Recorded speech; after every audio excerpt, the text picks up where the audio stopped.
ತಲಪಾಡಿಯಲ್ಲಿರುವ ಶಾರದಾ ಆಯುರ್ವೇದ ಆಸ್ಪತ್ರೆಯಲ್ಲಿ ನೂತನವಾಗಿ immunity clinic ಶುಭಾರಂಭಗೊಂಡಿದೆ. ನೂತನ ಇಮ್ಯುನಿಟಿ ಕ್ಲಿನಿಕ್ ಅನ್ನು ಮಾಜಿ ಸಚಿವ ಯುಟಿ ಖಾದರ್ ಅವರು ಉದ್ಘಾಟಿಸಿದ್ದಾರೆ. ಕಾರ್ಯಕ್ರಮವನ್ನು ಉದ್ಘಾಟಿಸಿ ಮಾತನಾಡಿದ ಮಂಗಳೂರಿನ ಶಾಸಕ ಮತ್ತು ಮಾಜಿ ಆರೋಗ್ಯ ಸಚಿವರಾದ ಯುಟಿ ಖಾದರ್ ಅವರು, ಕೊರೋನಾ ವೈರಸ್ ವಿಶ್ವದಾದ್ಯಂತ ಹರಡ್ತಾ ಇರುವ ಹಿನ್ನೆಲೆಯಲ್ಲಿ ಎಲ್ಲರೂ ರೋಗ ನಿರೋಧಕ ಶಕ್ತಿಯನ್ನು ಉತ್ತಮಪಡಿಸಿಕೊಳ್ಳಬೇಕಾದದ್ದು ಅವಶ್ಯ. ಪ್ರೊಫೆಸರ್ ಎಂಬಿ ಪುರಾಣಿಕ್ ತಮ್ಮ ಶಾರದಾ ಆಯುರ್ವೇದ ಆಸ್ಪತ್ರೆಯ ಮೂಲಕ ಕೊರೋನಾ ಕುರಿತಂತೆ ಹಲವು ಜಾಗೃತಿ ಕಾರ್ಯಕ್ರಮಗಳನ್ನು ನೀಡಿದ್ದು, ಇದೀಗ ಜನರಲ್ಲಿ ರೋಗ ನಿರೋಧಕ ಶಕ್ತಿ ವೃದ್ಧಿಸಲು ವಿಶೇಷ ಇಮ್ಯುನಿಟಿ ಕ್ಲಿನಿಕ್ ಅನ್ನು ತೆರೆದಿದ್ದಾರೆ ಎಂದರು.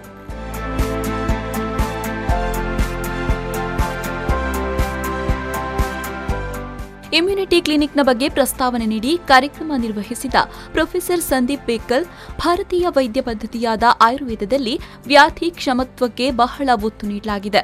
ವ್ಯಕ್ತಿಯಿಂದ ವ್ಯಕ್ತಿಗೆ ರೋಗ ನಿರೋಧಕ ಶಕ್ತಿ ವ್ಯತ್ಯಾಸವಿರುವುದರಿಂದ ವ್ಯಕ್ತಿಗತ ಆರೋಗ್ಯ ತಪಾಸಣೆ ಮಾಡಿಸಿ ಅವರವರ ದೇಹ ಪ್ರಕೃತಿ ಮತ್ತು ಆರೋಗ್ಯ ಸಮಸ್ಯೆಗಳಿಗೆ ಅನುಗುಣವಾಗಿ ಔಷಧೋಪಚಾರಗಳನ್ನು ನೀಡಿದಲ್ಲಿ ಉತ್ತಮ ಫಲಿತಾಂಶವನ್ನು ಪಡೆಯಬಹುದು ಅಂತ ಅಭಿಪ್ರಾಯಪಟ್ಟರು.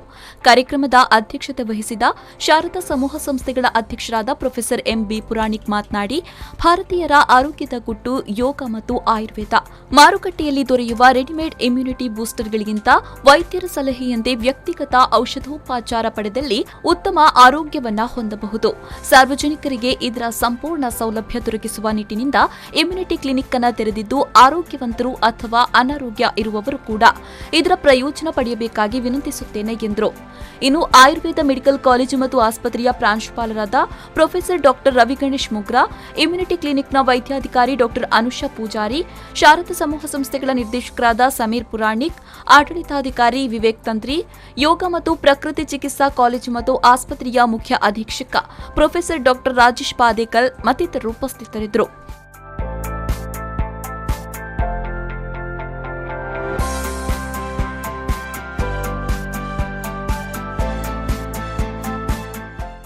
ಬ್ಯೂರೋ ರಿಪೋರ್ಟ್, ವಿ4 ನ್ಯೂಸ್ 24/7 ತಲಪಾಡಿ.